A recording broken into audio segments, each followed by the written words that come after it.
तमाम जानकारी के साथ आशीष डोभाल ब्यूरो चीफ इस वक्त हमारे साथ जुड़ चुके हैं। आशीष, यूके SSSC की अगर बात कर ली जाए तो बड़ा जो है इसमें घोटाला होने से पहले ही पर्दाफाश इसका हो चुका है और कहा जा रहा है कि 24 घंटे के अंदर कोई बड़ी गिरफ्तारी हो सकती है। क्या अपडेट है अभी तक इस पूरे मामले पर?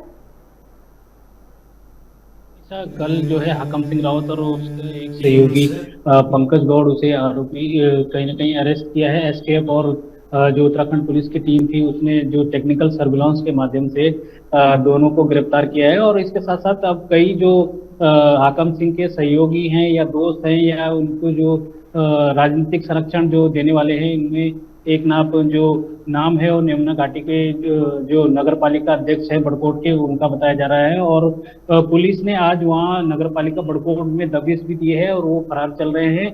बड़कोट से बताया जा रहा है कि वो उनका मोबाइल भी बंद है और उनके होटल और देहरादून से लेकर बड़कोट तक जो है कहीं ना कहीं जो इनके दोस्त हैं हाकम सिंह के, उनमें कहीं ना कहीं हड़कंप मचा हुआ है। और इनके जो तार हैं कहीं ना कहीं पहले भी जब हाकम सिंह रावत को एसटीएफ ने अरेस्ट किया था, कई कई दौर तक वो कई दिनों तक, मतलब करीब 1 साल तक वो जेल में रहे। उसके बाद सुप्रीम कोर्ट से बाकायदा उनकी जमानत करवाने में भी इन्हीं का हाथ बताया जाता है। और उनका सांकरी में एक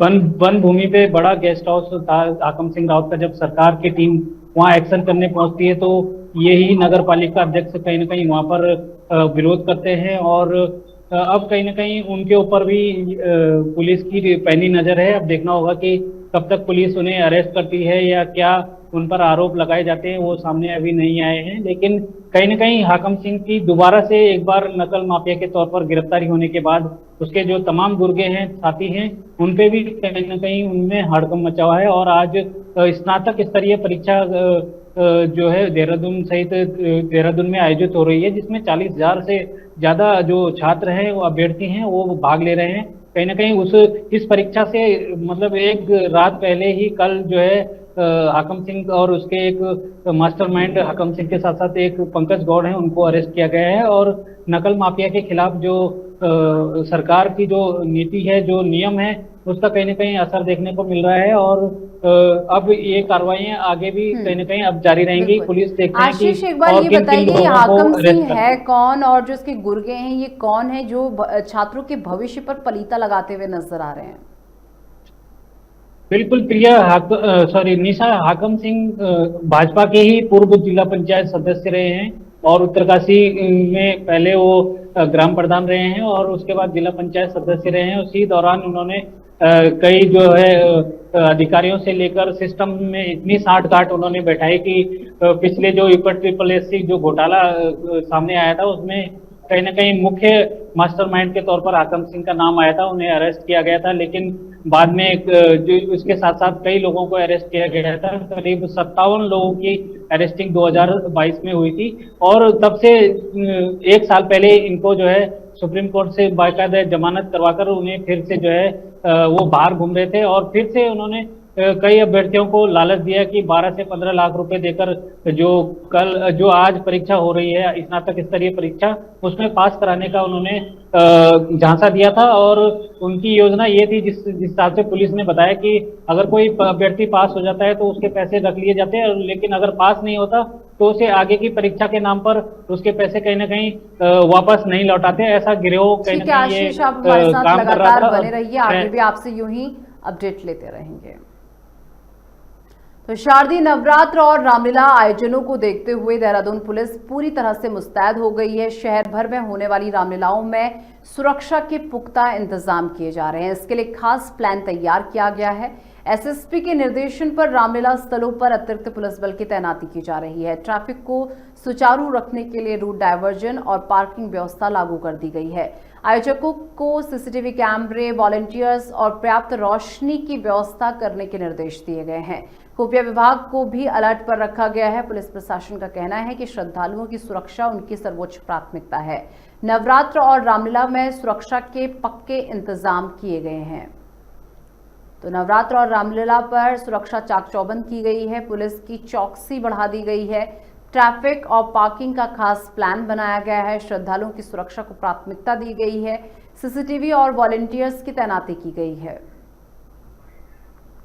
में खासकर जितने भी धार्मिक पर्व होते हैं, इसमें हर जगह खासकर दशहरा और दिवाली के समय देखा जाता है कि रामलीला का मंचन भी होता है और बहुत सारी शोभा यात्राएं भी इसमें निकाली जाती है। इसको देखते हुए जो भी आयोजक होते हैं उनसे पहले ही वार्ता प्रशासन और पुलिस द्वारा की जाती है और खासकर अगर कोई मार्ग पर निकलना है, कोई रामलीला या कोई ऐसा धार्मिक जुलूस निकलना है तो उसमें ट्रैफिक से भी पहले उसमें अनुमोदन लिया जाता है। तो जो भी व्यवस्था रहती है कि आमजन को भी असुविधा ना हो और जो धार्मिक क्रियाकलाप है वो भी अच्छे से संपन्न हो जाए, इसको देखते हुए पहले ही एक मीटिंग आयोजक से ज़्यादा करना मैंडेटरी। साथ ही साथ इसमें टाइमिंग को लेकर भी कुछ इसमें प्रतिबंध लगाए जाते हैं कि अगर कोई स्कूल की टाइमिंग है या कोई पीक टाइम है तो उसको थोड़ा अवॉइड किया जाए। खासकर ऐसे जहाँ रामलीला के मंचन होते हैं, बड़े स्तर पर होते हैं, वहाँ पुलिस बल साथ साथ पीसी बल को लगाया जाता है।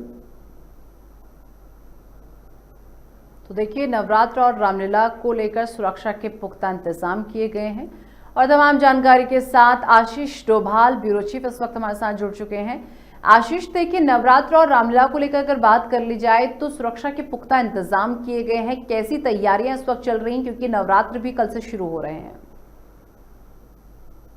बिल्कुल निशा, जो देहरादून की बात करें तो कहीं ना कहीं पुलिस जो है मुस्तैद है और जो रामलीला हो, चाहे नवरात्र हो या अन्य धार्मिक जो तमाम आयोजन हैं, कई बार शोभा यात्रा निकलती है या धार्मिक जो आयोजन होते हैं, कलश यात्रा निकलती है, उसको लेकर पुलिस ने कमर कसी हुई है और ऐसी कोई भी अप्रिय घटना न हो और लोगों को दिक्कतें भी न हो, रूट डाइवर्ट किया जाए जगह जगह जहाँ जहाँ रामलीलाएं हो रही हैं या अन्य जो नवरात्र के आयोजन हो रहे हैं उनमें भी कहीं ना कहीं बाकायदा सीसीटीवी कैमरे लगाने की बात भी पुलिस कर रही है, ताकि कोई जो असामाजिक तत्व है वो कहीं ना कहीं रंग में भंग न डाले। जो त्योहार का सीजन है, नवरात्र का सीजन है, कहीं ना कहीं उसमें अगर ऐसी कोई अप्रिय घटना न हो, इसको लेकर पुलिस मुस्तैद है। और रामलीलाओं का जो आयोजन है जगह जगह देहरादून में किया जा रहा है, रेस कोर्स में भी बृहद स्तर पर रामलीला का आयोजन किया जा रहा है और इसे देखते हुए पुलिस ने सभी व्यवस्थाएं कहीं ना कहीं चाक चौबंद कर दी है जी। वहीं अगर ट्रैफिक और पार्किंग व्यवस्था को लेकर बात कर ली जाए तो क्या प्लानिंग की गई है इसे लेकर?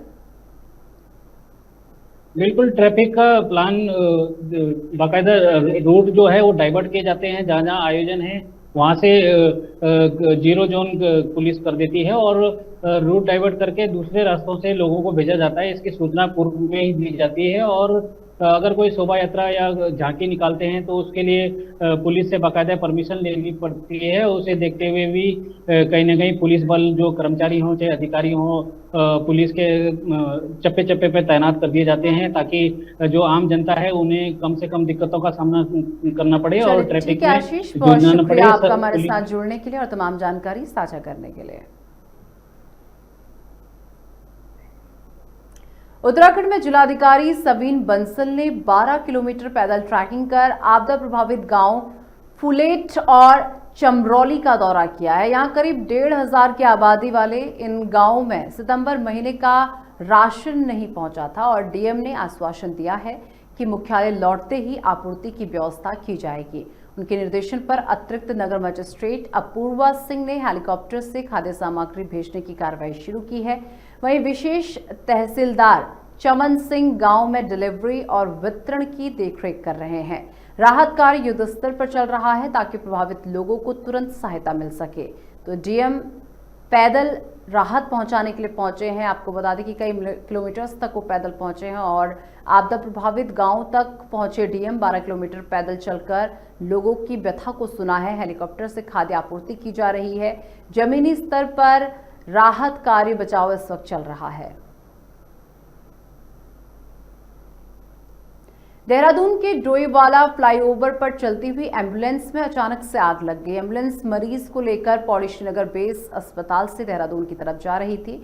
अचानक आग लगते ही मरीज को समय रहते दूसरी गाड़ी में शिफ्ट किया गया है। एम्बुलेंस कुछ ही मिनटों में जलकर राख हो गई, जिससे वहां हड़कंप मच गया। दमकल विभाग को इसकी सूचना दी गई, जिसके बाद मौके पर पहुंचकर आग पर काबू पाया गया। गनीमत रही कि कोई बड़ा हादसा होते होते टल गया है, साथ ही किसी भी प्रकार की कोई जनहानि नहीं हुई है। तो डोईवाल फ्लाईओवर पर आग का तांडव देखने को मिला है। अपना उत्तराखंड में मेरे साथ बस इतना ही। देश दुनिया की तमाम बड़ी खबरों के लिए देखते रहिए FM न्यूज़।